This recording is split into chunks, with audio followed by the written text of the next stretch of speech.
اور دکاندار کے پاس غلہ نہیں ہوتا تھا، اس کے پاس ایک غلے کو ناپنے کا ایک پیمانہ ہوتا ہے، اس کو ٹوپا اور پڑوپی کہتے ہیں پنجابی میں. تو دکاندار کے پاس ٹوپا اور پڑوپی ہوتی تھی، اس سے وہ دانے اس سے اس کو ماپ کے، اور اس کے بعد وہ اس کے عوض گھی اور جو بھی آپ کی ضرورت اشیاء ہوتی تھی وہ ملتی تھی. پھر شہید ذوالفقار علی بھٹو نے باہر کے دروازے کھولے، اس ملک کی عوام کو شناختی کارڈ دیا، پاسپورٹ دیا، اور نہ صرف شناختی کارڈ اور پاسپورٹ دیا بلکہ اس کے ساتھ بیرون ممالک کے دروازے بھی کھول دیے، اور حکومتی سطح کے اوپر ان کے ساتھ معاہدے کر کے تو ہزاروں کی تعداد میں پاکستانی جو ہیں وہ یہاں سے عرب کنٹریز میں گئے، دبئی گئے، سعودیہ گئے، جتنی بھی عرب کنٹریز ہیں، اور اس کے بعد پھر وہاں سے یورپ میں وہ لوگ مائیگریٹ کر گئے، پھر کچھ یہاں سے مائیگریٹ گئے، یورپ کے ساتھ بھی معاہدے کیے. تو پاسپورٹ کا حق جو تھا وہ صرف اور صرف وڈیروں جاگیرداروں کو ہوا کرتا تھا، عام آدمی کے پاس پاسپورٹ کا حق ہی نہیں تھا. تو شہید ذوالفقار علی بھٹو نے عام آدمی کو پاسپورٹ کا حق دیا، اور یہاں سے ہمارے عوام بیرون ممالک گئے، پیسہ آیا پاکستان میں، اور پیسے کی پھر ایسی سرکولیشن ہوئی کہ بیرون تارکین وطن کی وجہ سے آج آپ دیکھتے ہیں. میں اس تارکین وطن کی بات پہلے میں نے آپ سے کی ہے کہ جس کا والد، جس کا دادا جو ہے وہ ٹوپا اور پڑوپی سے دانوں کی پیمائش کر کے لاتا تھا تو اور کھوتیوں کے اوپر سفر کرتے تھے. دیہاتوں میں کچے کوٹھے، اور جس کا پکا کوٹھا ہوتا تھا وہ اس کی جو اینٹ ہوتی تھی وہ کچی ہوتی تھی. کوئی ایسا گھر نہیں ہوتا تھا جو پکی اینٹوں سے بنا. ہاں، پارٹیشن سے پہلے جو ہندوؤں کی گھر تھے وہ پکی اینٹوں کے تھے. مسلمانوں کی تو اس میں یہ صورتحال تھی کہ کچی اینٹوں کے کوٹھے ہوتے تھے. اور پھر آپ نے دیکھا کہ کھوتیوں پہ سفر کرنے والے، دانوں کے عوض شاپنگ کرنے والے، کچے کوٹھوں میں رہنے والے. اب آپ دیہاتوں میں جائیں تو جتنی کوٹھیاں دیہاتوں میں ہیں شاید شہروں میں نہیں ہیں. جن کے باپ اور دادا جو ہے وہ کھوتیوں پہ سفر کرتے تھے، وہ اب لینڈ کروزر سے نیچے وہ سفر ہی نہیں کرتے تارکین وطن. یہ پیپلز پارٹی کا اکانومی کا جو بریک تھرو تھا پاکستان پیپلز پارٹی کا، اس ریاست کو سب سے پہلے پاکستان پیپلز پارٹی نے دیا. اس کے بعد پھر وقت کے ساتھ ساتھ شہید ذوالفقار علی بھٹو کو شہید کر دیا گیا. محترمہ بینظیر بھٹو کی حکومت آئی، انہوں نے پاکستان کے لیے اصلاحات کی، اور بھٹو صاحب کے تو آپ سب کو پتہ ہے ایٹامک اور وہ ساری باتیں آپ کو پتہ ہے. پھر بی بی صاحبہ نے اس ملک میں نیوکلیر ٹیکنالوجی لے کے آئی، اور ہماری جو میزائل ٹیکنالوجی ہے یہ ساری کی ساری بی بی صاحبہ لے کے آئی تھی نارتھ کوریا سے. اور اس بیس کے اوپر آج کی جو جنگیں ہیں، آج کی جنگیں وہ آمنے سامنے لڑنے والی جنگیں نہیں رہ گی. آج کی جو جنگ ہے، جس وقت بی بی صاحبہ تھی اس وقت وہ جنگ تھی میزائل ٹیکنالوجی کی. میزائل ٹیکنالوجی آئی، اور میزائل ٹیکنالوجی سے پاکستان کی سرحدیں محفوظ آئی. پاکستان پیپلز پارٹی نے، شہید ذوالفقار علی بھٹو نے ایٹامک ٹیکنالوجی دے کے اس ملک کی سرحدیں محفوظ کیں، اور بی بی صاحبہ نے میزائل ٹیکنالوجی دے کے اس ملک کی جو 10 بدس جنگ لڑنے والی آرمی ہے اس سے نکال کے پھر وہ دوسری اس میں اس ملک کی مزید سرحدیں محفوظ کر دی. پاکستان پیپلز پارٹی نے آج کا جو پریس کانفرنس کا مقصد ہے، پاکستان پیپلز پارٹی کی جتنی ہسٹری اس کے آغاز سے لے کے آج تک پاکستان پیپلز پارٹی نے جتنے کام کیے ہیں وہ سب سے پہلے اس ریاست کی مضبوطی کے لیے، پاکستان کی مضبوطی کے لیے کیا. محترمہ بینظیر بھٹو صاحبہ کے بعد جس طرح اس وقت پاکستان میں آپ صورتحال دیکھ رہے ہیں کہ ایک لیڈر گرفتار ہوتا ہے، اس کو گرفتار کرنے کی کوشش کی جاتی ہے تو آپ کے حساس اداروں کے اوپر حملے ہو جاتے ہیں. یہ آپ نے اب دیکھا ہے. آپ کو پاکستان کھپے کی اس وقت تک بات سمجھ ہی نہیں آنی تھی، اور پنجابی میں تو کھپے کا معنی ڈیفرنٹ ہے نا. تو ہم لوگ پنجاب والے خاص کر جب آصف علی زرداری صاحب نے پاکستان کھپے کہا تھا تو ہم نے اس کا تمسخر اڑایا تھا، اور وہ تمسخر اڑاتے رہے ہیں، بڑا عرصہ اڑاتے رہے ہیں. لیکن بات سمجھانے کے لیے ہمیں اس وقت سمجھ آئی کہ جب 9 مئی کو سانیہ 9 مئی ہوا اور پاکستان کے ایک لیڈر نے عوام کو کال دی اور اس کال کے اوپر وہ ہندوستان نے وہ کام نہیں کیا جو پاکستان کی عوام کو ورغلا کر یا انہیں موٹیویٹ کر کے کروایا گیا. اس سے یہ ثابت ہوتا ہے کہ لیڈرشپ کا عوام کے اوپر کنٹرول ہوتا ہے. تو جب شہیدہ محترمہ بے نظیر بھٹو صاحبہ کو شہید کیا گیا اس وقت اس سے زیادہ خطرناک صورتحال تھی.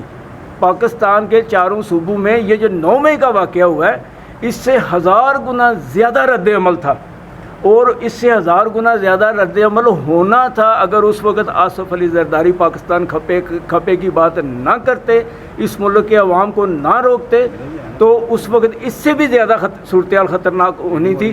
میں یہ سمجھتا ہوں کہ جب آصف علی زرداری صاحب نے پاکستان پیپلز پارٹی کی قیادت سنبھالی ہے تو ان کا قیادت سنبھالتے ہی سب سے پہلے جو انہوں نے اپنے ویژن سے, اپنی سوچ سے جو کام کیا ہے وہ پاکستان کھپے کا نعرہ لگا کے اس ملک کی تقسیم کو بچا لیا ہے, اس ملک کی سرحدیں بچا لی ہیں آصف علی زرداری صاحب نے.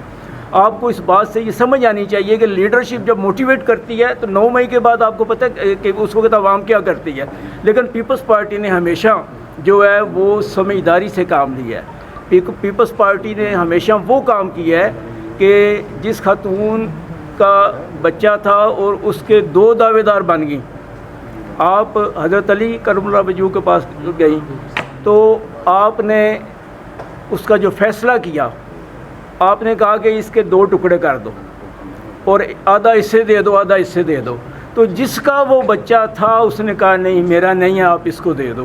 یہی پاکستان پیپلز پارٹی کی صورتحال ہے کہ پاکستان پیپلز پارٹی کے قائد شہید ذوالفقار علی بھٹو کو شہید کیا گیا.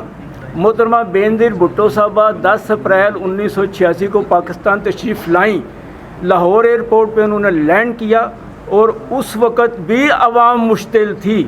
یہ وہ دن تھا کیونکہ کینٹ میں سے لاہور کینٹ میں سے گزرنا تھا, تو اس دن جو ہے وہ آرمی نے یہ پورا فیصلہ کیا کہ کوئی بندہ یونیفارم پہن کے آج باہر نہ آئے. یعنی اتنا رد عمل کا فوج کو خطرہ تھا کہ اتنا رد عمل آئے گا, لیکن ایک پتہ بھی نہیں ہلا.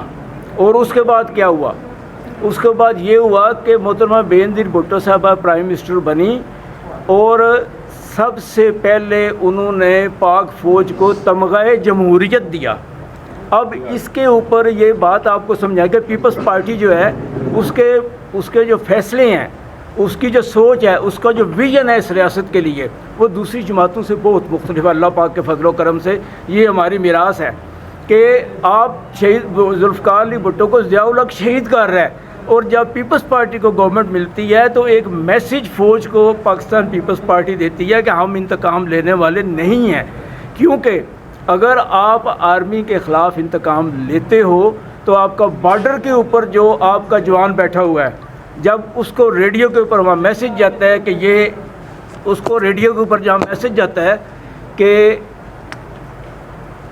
کسی سیاسی جماعت نے فوج کے خلاف یہ کام کیا تو بھارت کے مقابلے میں اس کا مورال کم ہو جاتا ہے. اور جب ہماری روزانہ جو پریڈ ہوتی ہے اس کے اوپر ادھر بھارت کے لوگ ہوتے ہیں واگا بارڈر پہ, ادھر پاکستان کے ہوتے ہیں. اور جس دن محترمہ بے نظیر بھٹو صاحبہ نے یہ فیصلہ کیا کہ پاکستان کی آرمی کو تمغہ جمہوریت, اب بھی جو وہ پریڈ کرتے ہیں تو یہاں میڈل لگے ہوتے ہیں, وہ جو سٹار لگے ہوتے ہیں ہر فوجی کے اوپر, اس کی پریڈ کی جو یونیفارم ہے اس کے اوپر ایک جو میڈل ہوتا ہے وہ تمغہ جمہوریت ہے. یعنی شہید ذوالفقار علی بھٹو کی شہادت کے بعد پیپلز پارٹی نے رد عمل یہ دیا کہ انہوں نے آرمی کو تمغہ جمہوریت دیا, تاکہ آج اور جس دن تمغہ جمہوریت دیا اس دن واگا بارڈر کے اوپر جو پاکستان کا جوان تھا اس کی جب وہ ٹانگ اٹھاتے ہیں تو آدھا فٹ اس کی ٹانگ اوپر گئی تھی, اس طاقت کے ساتھ کہ ایک سیاسی جماعت نے ہم سے انتقام نہیں لیا, اس نے ہمیں تمغہ جمہوریت دیا ہے. جو پولیٹیکل پارٹیز ہوتی ہیں وہ یہ فیصلے کرتی ہیں.